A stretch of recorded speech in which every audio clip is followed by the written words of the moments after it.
right, take a Bible and open with me to Nehemiah and chapter 2. This evening we're going to take a look at chapters 2 and 3. It's been, I don't know, maybe a month since we looked at Nehemiah chapter 1 because we had other things throughout the month of June. It was a short chapter, just by way of reminder. Nehemiah was praying for most of the chapter, verses 4 down through verse 11. And there's only 11 verses. So most of the chapter was Nehemiah praying because of what he has heard about the walls of Jerusalem being broken down. And if you were with us for the book of Ezra, the focus there was on building the temple, which is great that the initial return went and rebuilt the temple there, and Ezra reinstituted worship of God there. Very necessary to deal with the spiritual situation that was already becoming very dire after the exiles returned. But now here in Nehemiah, the focus is more so, at least in these initial couple chapters here, on the wall itself, on rebuilding of the wall. And so we're going to take a look here. Nehemiah chapters 2 and 3. And where we ended was with this prayer, Nehemiah 1, because he needs to go to Artaxerxes, king of Persia, and request that he can go and rebuild the walls of Jerusalem and fortify them. So we read here in verse 1 and 2, in the month of Nisan, in the 20th year of King Artaxerxes, when wine was before him, I took up the wine and gave it to the king. Now, that doesn't mean he was trying to take advantage of Artaxerxes' drinking. He was the cupbearer to the king. So this was his opportunity because he would be the one to bring this wine. So when wine was before him, I took up the wine and gave it to the king. Now I had not been sad in his presence. And the king said to me, "Why is your face sad, seeing you are not sick? This is nothing but sadness of the heart." Then I was very much afraid. All right, so here's Nehemiah who comes before the king, bringing this drink that the king wanted. And although it's probably about 4 months since Nehemiah got the news about Jerusalem, he has done his best to keep up with his duties and not show his pain here. But Artaxerxes, obviously aware something's not right. So, you can kind of picture Nehemiah as he says, I'm not walking in like, oh man, here's your wine. He's fulfilling his duty with the proper attitude, and yet Artaxerxes can tell. You know how sometimes you can just tell. So he sees Nehemiah here, and he says, something's not right, Nehemiah. What's going on? You're sad in your heart here. You're not your usual self. And so here's the moment, right? So now Nehemiah says he's afraid because here's the moment. What's the king going to say? What's his reaction going to be to Nehemiah's request? All right, so verse 3. I said to the king, "Let the king live forever. Why should not my face be sad when the city, the place of my father's graves, lies in ruins, and its gates have been destroyed by fire?" Then the king said to me, "What are you requesting?" So I prayed to the God of heaven. All right, so Nehemiah tells Artaxerxes his hometown is just rubble, which, by the way, is partly Artaxerxes' fault. If back in Ezra chapter 4, we read of Artaxerxes ordering that the work would be halted there in any kind of repair of the city, and so Artaxerxes says, "Okay, what do you want me to do?" Right? He says, "You're sad, your hometown's broken down, the walls are broken down. Okay, what do you want me to do?" And what does Nehemiah do? He prays. So before he says a word here, what he's about to ask for is completely contrary to what Artaxerxes has done earlier in his reign. Right? So Artaxerxes ordered the building to stop, and now Nehemiah, who really is a nobody. He could just say off with his head. He could see this as treason or something like this. So here he comes and asking for something that previously Artaxerxes was not for. Maybe he won't be happy. But Nehemiah recognizes it's not really up to Artaxerxes. It's not really up to the king. There's a greater king. And so he prays because he knows this is ultimately in God's hands. He can move the heart of the king. And so verse 5, and I said to the king, if it pleases the king, and if your servant has found favor in your sight, that you send me to Judah, to the city of my father's graves, that I may rebuild it. And the king said to me, with the queen sitting beside him, how long will you be gone, and when will you return? So it pleased the king to send me when I had given him a time. So he makes his request, and Artaxerxes responds positively, granting his request. And clearly he shows he cares. He likes Nehemiah. He cares about him. He wants him back. He says, well, all right, I'll send you, but I don't really want to lose you. So will you come back? And so Nehemiah, they agree. Here's what my plan is. And so Artaxerxes says, okay. So verse 7, and I said to the king, if it pleases the king, let letters be given me to the governors of the province beyond the river, that they may let me pass through until I come to Judah. And a letter to Asaph, the keeper of the king's forest, that he may give me timber to make beams for the gates of the fortress of the temple, and for the wall of the city, and for the house that I shall occupy. And the king granted me what I asked, for the good hand of my God was upon me.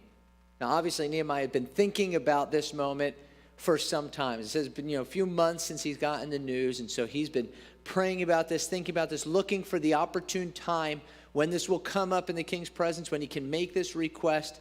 And, now that he's got the chance, it's like he has no problem. He could rehearse specifically what he needs here. And so he knows that he needs provisions to make this happen and a promise of safe passing. So previously throughout Ezra, we saw that there were people that opposed any kind of work that was being done in Jerusalem. He knows he's going to face opposition, so he gets a letter from the king.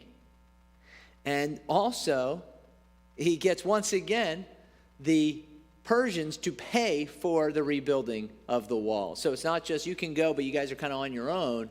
But he says, can you order the people there, not the Jewish people, can you order the others that are there to give us the supplies so that we can rebuild the wall and fortify everything? And at the end of verse 8, it's clear Nehemiah knows who's in charge. And what a great perspective, right? Not only verse 5, where he prays, or the end of verse 4, so I prayed to the God of heaven, but then also at the end of verse 8 here, the king granted me what I asked, for the good hand of my God was upon me. You get really both the human element there, the human responsibility there, right? Nehemiah has to go and actually make the request, and Artaxerxes has to actually give the approval. That has to happen in time and place. And yet, at the same time, what Nehemiah recognizes is, ultimately, this is, if God wills this, then it will happen. And so he says, the good hand of God was upon me. That's why Artaxerxes granted my request. All right, so good news. So Nehemiah, chapter 1, he prays. He hears bad news. Jerusalem's still in ruins.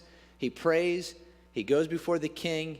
He makes his request to go home and rebuild the town, rebuild the walls. And Artaxerxes says, okay, you can go. All right, verse 9. Then I came to the governors of the province beyond the river. So this is travel from east, and he's moving west here towards Judah and Jerusalem. So he says, I came to the governors of the province beyond the river and gave them the king's letters. Now the king had sent me with officers of the army and horsemen. But when Sanballat the Horonite and Tobiah the Ammonite, the Ammonite servant, heard this, it displeased them greatly that someone had come to seek the welfare of the people of Israel. And so in light of the opposition that we saw to the work up to this point throughout those middle chapters of Ezra, it was wise here that Nehemiah travels with this official military escort. And perhaps Artaxerxes would have it no other way, because remember, he likes Nehemiah. He wants him to be able to go. He wants him to be able to come back. And so here we're also introduced to two guys, Sanballat the Horonite and Tobiah the Ammonite. These are worthless fellows. There's a great verse in the book of Acts, chapter 17, in King James. It calls them lewd fellows of the baser sort. Modern translations just say worthless fellows, some worthless fellows. That's what Sanballat and Tobiah are. You're going to come up again and again here in Nehemiah. Just as it describes here, they just hate the Jewish people. They hate Israel, and they don't want any of this work to be done there. And so we'll come back to these wicked men in a moment. But first, verse 11. So I went to Jerusalem and was there 3 days. Then I arose in the night, I and a few men with me, and I told no one what my God had put into my heart to do for Jerusalem. There was no animal with me but the one on which I rode. I went out by night by the valley gate to the dragon spring and to the dung gate, and I inspected the walls of Jerusalem that were broken down and its gates that had been destroyed by fire. Then I went on to the fountain gate and to the king's pool, but there was no room for the animal that was under me to pass. Then I went up in the night by the valley and inspected the wall, and I turned back and entered by the valley gate, and so returned. And the officials did not know where I had gone or what I was doing, and I had not yet told the Jews, the priests, the nobles, the officials, and the rest who were to do the work. All right, so Nehemiah, he sneaks around here to see the broken walls of Jerusalem and to inspect them. Now, I think he went at night, perhaps because on the one hand, he's got enemies that don't want to see this. So he don't want to make this obvious yet. So he wants to first quietly inspect before this becomes public, and there could be a problem there. It could be this opposition, which is certainly going to come, right? So why give his enemies a head start here if this should leak out? But I also wonder if this wasn't an opportunity to quietly, peacefully, prayerfully just go around and see, okay, Lord, what do we have before us here? And see for the first time, what's the actual damage? He got reports, but now he gets to Jerusalem and he wants to actually see it for himself. In verse 12, notice he attributes his desire for rebuilding Jerusalem to what God put in his heart. So again, there's this providential, sovereign aspect of this. It's not just Nehemiah, it's not just Artaxerxes at work here, but this is what God is doing in the hearts of these folks. All right, for verse 13 to 15 here in the actual travel, let me see here. Oh, Jason, something's wrong with my button. It made no, oh, that was my fault. Thank you. I unplugged the little relay. All right. This has a lot of the information here on it. So, all this green, all right, is, as you can see here, area inhabited before the exile. So that includes all of this, but then all of this as well. Area inhabited after the exiles returned and ruined walls. So you can see here, right? This is all torn down here, and then he's going gate to gate and some wall sections throughout. You don't really have to, bust down every single inch of every wall here. The gates are the main thing, and so you're going to read of them going really from gate to gate and section to section here. All right, so what he does, though, here is he only inspects actually a part of the wall, mostly this side and up into the valley here. It doesn't seem like he goes all the way around. So you see again there in verse 13 where it says, he went out by night by the valley gate to the dragon spring and to the dung gate. And so here's the valley gate right here. And then down this way, here's the dung gate in the south. All right, so this is is actually a very small area. Here's Temple Mount, so that's what they rebuilt up there. And so take a look. Here's another angle, another more, a little bit of a fuller picture you can see here. So again, this is all this, the broad wall here, right? Just as where a lot of people lived and such. But here's the main city here, all right? And so, again, he's starting in this area, going south here, Dungate down here, King's Garden, that's mentioned. Here's the valley is coming from that side. All right.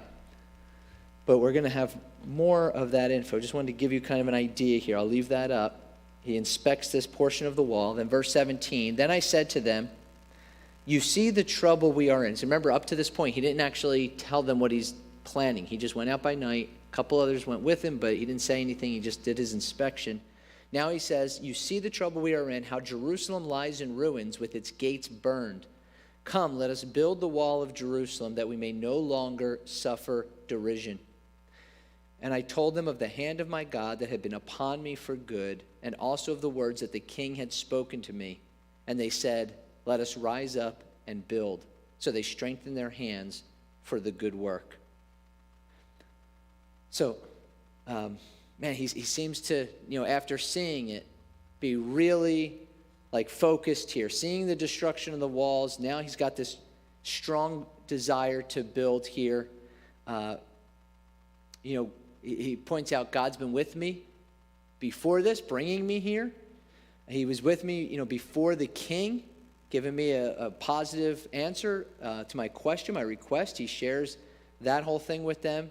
And he says, and God's put it in my heart for us to rebuild. So let's do it. It's a really difficult thing for them that Jerusalem's walls lie in ruins. I mean, they have no legitimate claim as a people in the eyes of the other nations if they don't have a fortified city, right? So they're just kind of here amongst ruins, but there's no protection from any enemies, and there's going to be no eyes on them, no respect for them here from everybody else.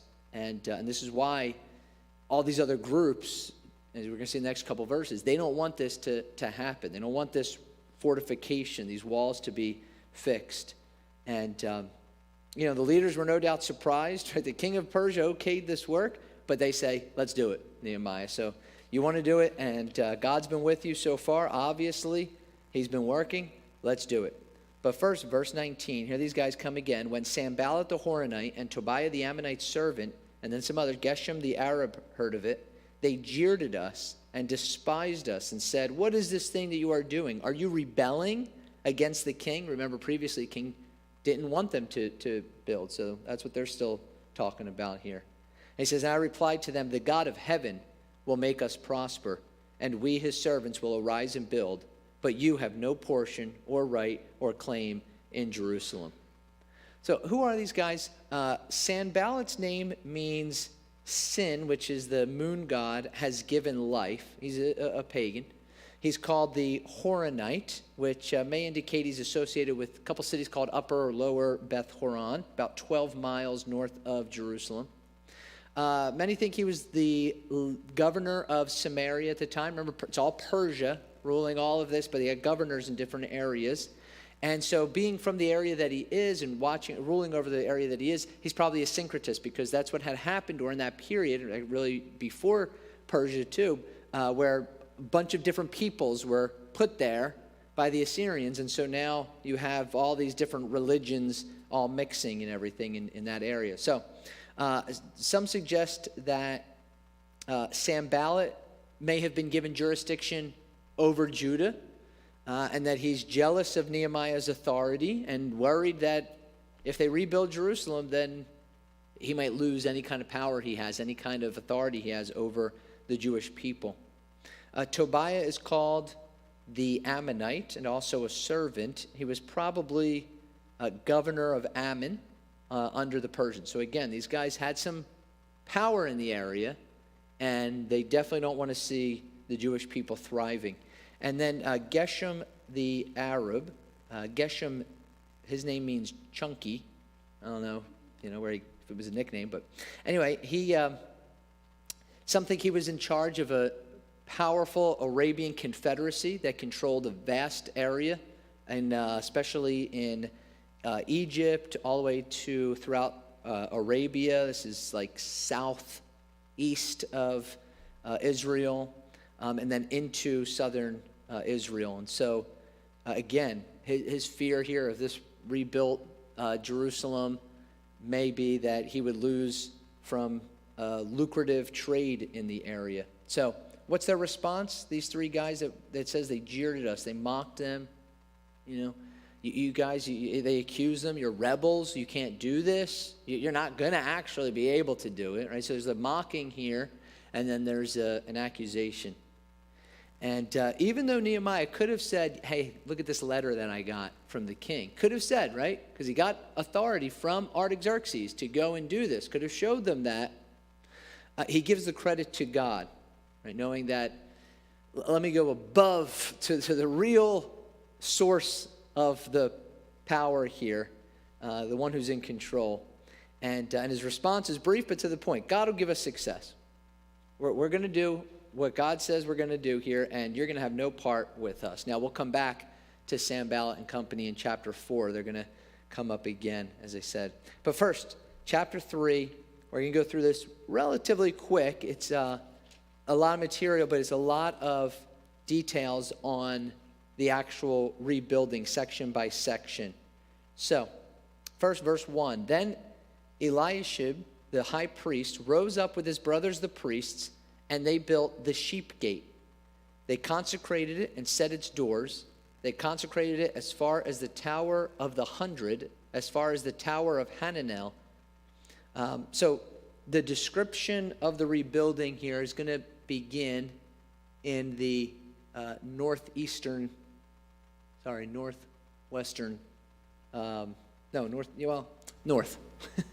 Let me go back. I'll show you.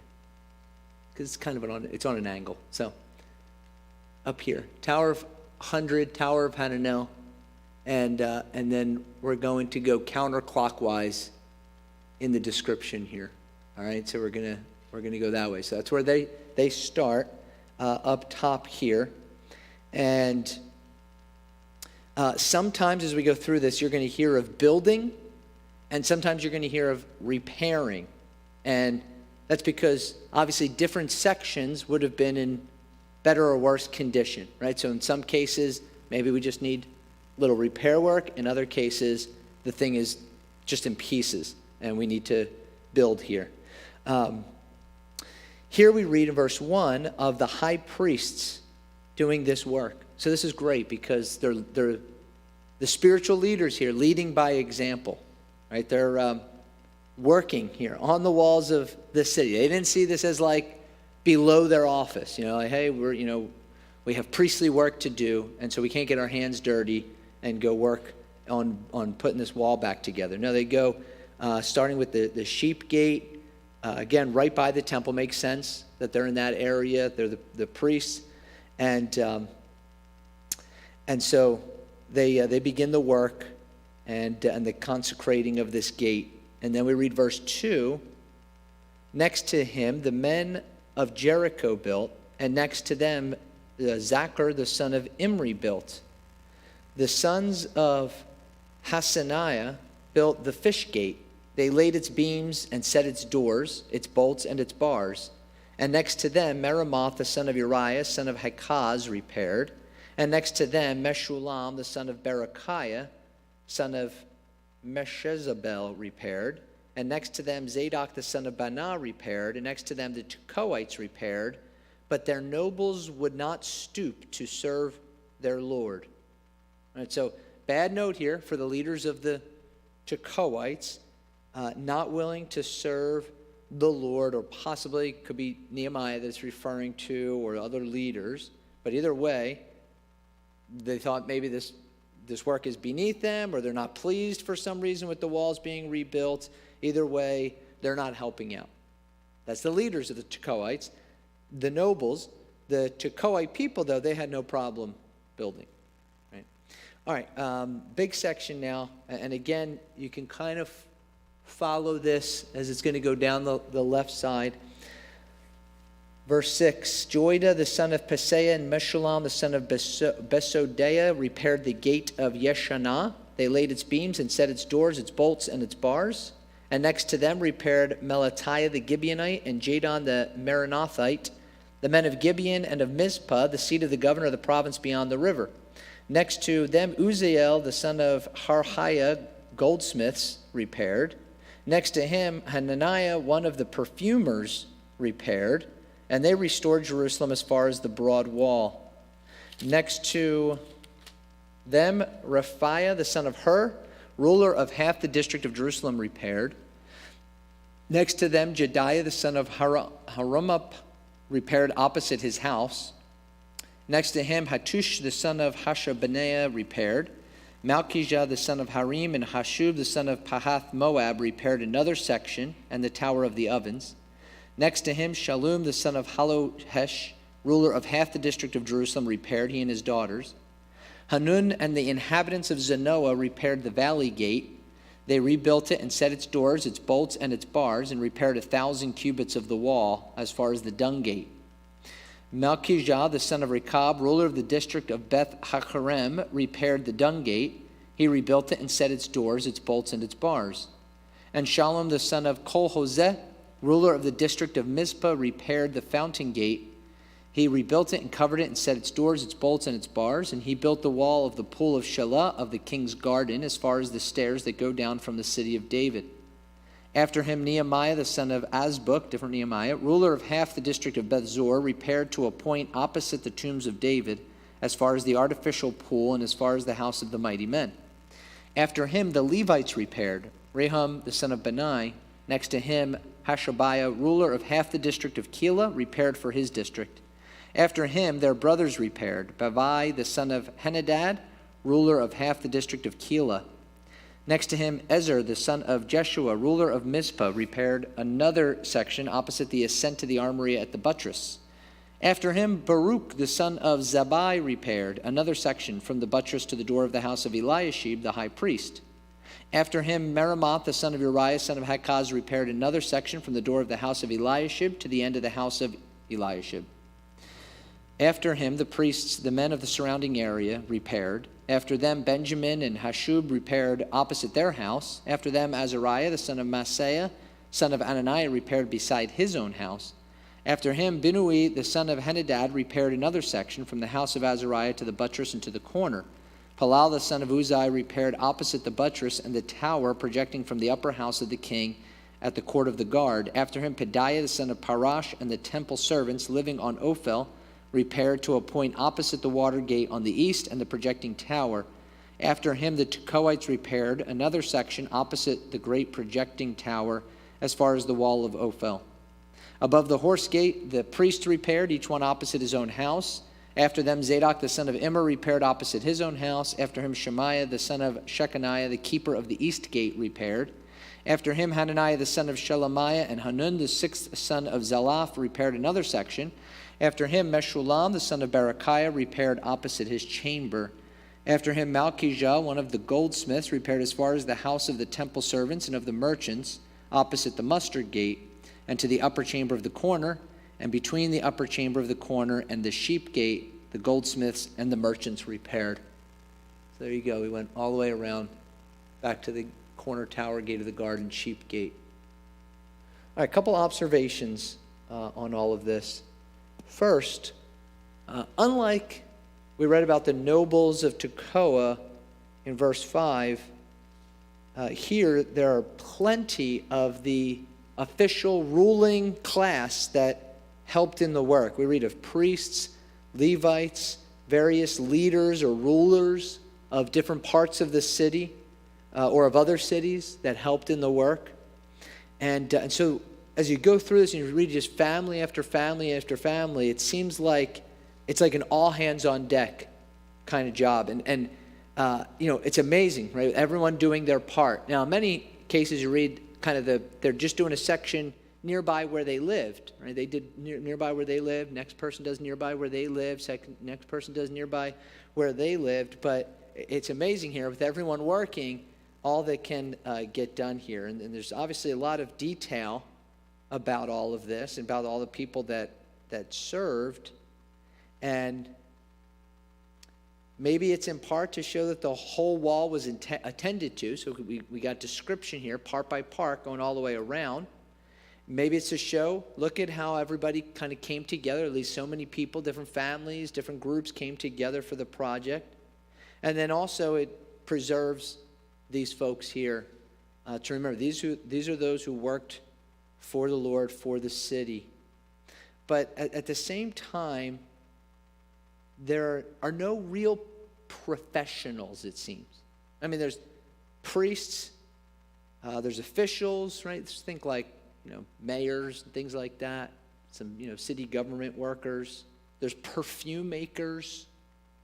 There's just families, some, and even with like their daughters, it describes, just all at work. But you don't really you get a goldsmith in there a couple times, but you don't get any kind of like carpenter or builder. It just seems like anybody willing to serve stepped up here and served. And a couple more maps. Let me see. I don't know if any of this will show anything different. That's kind of fun. It's colorful, but that's not real helpful. So you can see all of these, the temples up here are just given different aspects here, right? So this is the main part of the city down here. You get different gates are being mentioned there. So you can get another idea here of all of that. There's an old map. Anyway, this is a section of wall that was found, I believe it was about 2007, so 16 years ago. Some archaeologists, they say is part of Nehemiah's wall, the rebuilding of the wall under Nehemiah. And so you can kind of see, let me go a couple forward here. So this is the Dung Gate, modern day. You can see how later on, much more professional work done here, right? So Jerusalem is a city that has been torn down and rebuilt and torn down and rebuilt and torn down and rebuilt, and I don't even know how many times throughout history. It's not even just, it happens in the Old Testament, happens in the New Testament, happens throughout history at various points. Just a city that has seen so much war and various sections broken down and various sections rebuilt and fortified and everything.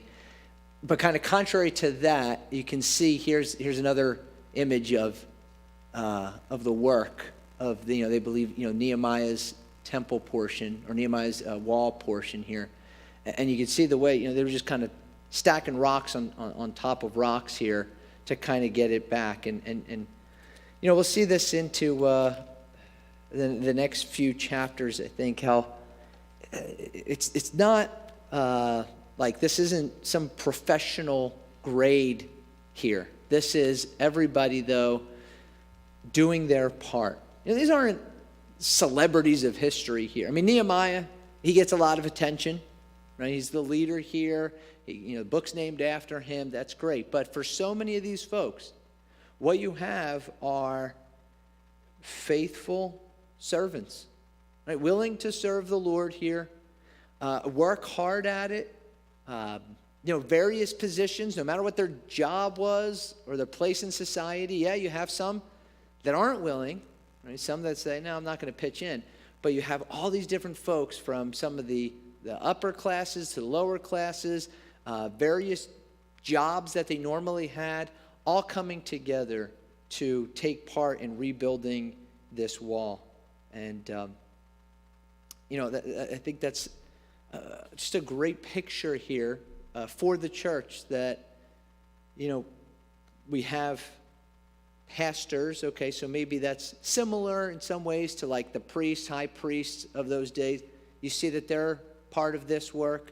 You have perfume makers.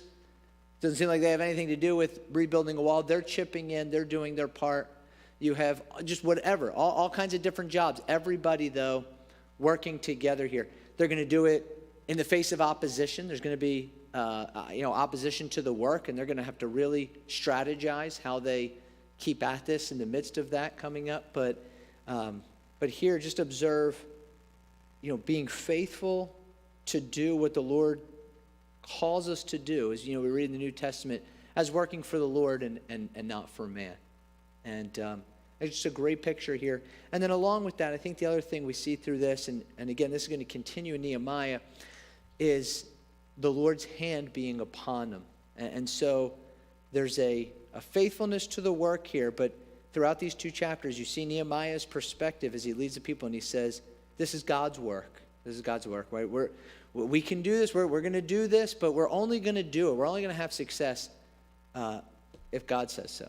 There's a verse that talks about unless the Lord builds the house, right, the laborers work in vain, right? Unless the Lord is in it, then it's not going to be successful. And so here, Nehemiah says, this is what God wants. This is what God has called. God has sovereignly directed the king, sovereignly guided me, my heart, and the people, raised up the people. This is God's work. And so the praise goes to him. But in the meantime, the actual labor, the physical work here is just faithful servants in each part. I love that it goes around and just says, and this people did this, and this family, and this family, and this family, and this family. Because otherwise, these people are not going to be named in the Bible. They're just somewhere lost in history. But here, they were faithful to do in their day what God had called them to do. And it was all hands on deck. And the very same way, that's how we serve together. We come alongside each other and we say, hey, we all come from different backgrounds. We all got different jobs in the course of a week. But together, we should be faithful to the Lord, faithful servants to the Lord, doing whatever it is he calls us to. All right, let's pray together. God, I just think of this chapter, these 2 chapters, Lord, and God, I think of Nehemiah's perspective. Lord, pray that we would have Nehemiah's perspective on things, Lord, that even the king's heart is moved by you. And so, God, where we need to go is prayer. What we need to remember is that, Lord, even if we might want it, if it's not your will, then it's not right. We got to change our thinking, Lord. And so, God, help us to trust you and help us to, Lord, walk in that perspective, God, that your sovereign hand guides. And, Lord, we are just faithful servants. And then, Lord, I pray that, Lord, that we would see from the people, Lord, God, just the willingness to serve, to family after family, section after section, some doing small parts of the wall, some doing great long stretches of the wall. But Lord, what a testimony to the faithful service of the people in that day, fortifying this wall and rebuilding it according to your purpose and your plan. And Lord, I pray that we as your people, as your church today, Lord, would be an all hands on deck kind of people, Lord, willing to serve you, God, in the midst of whatever it is you call us to, in the midst of opposition, in the midst of all the various nature of our lives and our jobs and all those things, Lord. But God, together we can do great things for your kingdom, Lord, as you guide us. So God, I pray that you would so lead us, and Lord, that we would so faithfully, humbly serve. We love you. We thank you for it. In Jesus' name, amen.